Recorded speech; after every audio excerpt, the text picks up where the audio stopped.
into a much quieter space of healing, closure, surrender. There's this emotional, spiritual release that is here.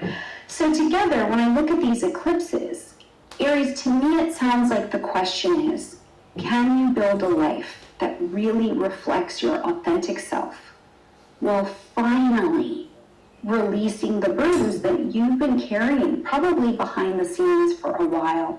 So this month really does support you in becoming both bolder and softer at the same time, and certainly brave enough to shine. All right, Aries, when we're coming into the month on August 3rd, we see that Chiron is turning retrograde in the vibration of Taurus.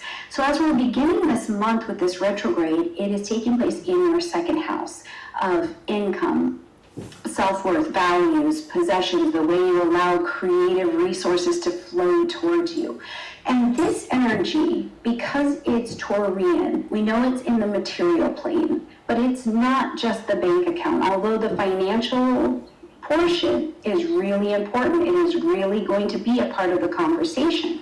But at a much deeper level, Chiron here, I think, is asking you to be, and it's quite possible that many in the Aries vibration have spent years believing that their worth was going to be measured by what they accomplish, how they earn, how they provide, produce, these kinds of things.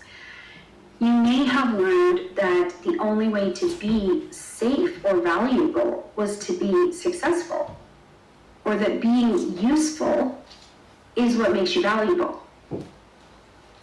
So that would be really challenging if you've ever experienced financial instability at any point in your life, because you may notice that when that happens, how deeply your security or your nervous system take the hit on that. It may still be preparing, even as I say that to you when you're thinking about this area, or if I say, please practice receiving, you might feel like your body is bracing for a hit. Right? It's bracing for a crisis that hasn't arrived yet, always waiting for the next shoe to drop. So this retrograde invites you to slow down, be with yourself, be in your body, ask yourself some difficult but lovely questions. Do you trust yourself? Do you trust your higher power to co-create stability?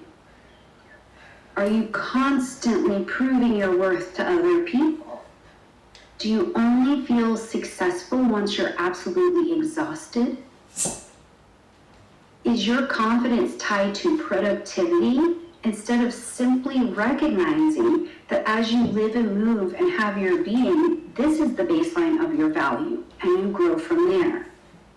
Some of you may also be acknowledging, as Chiron is taking this retrograde, that you have painful memories around money, or how your family talked or moved around resources, a feeling of scarcity, a lack of safety, things like this.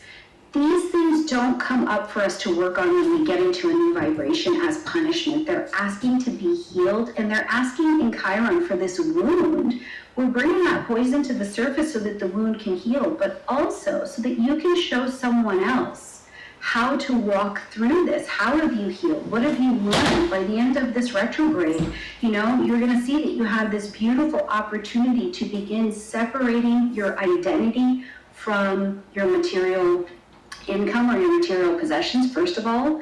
And also, I think Chiron is going to help you build a lot of self-worth from the inside out. But a big piece of that will be receiving. So I hope you are in that Venus Reset program. Now on the 6th, Venus is going to enter into Libra, speaking about Venus, which will light up your 7th house place.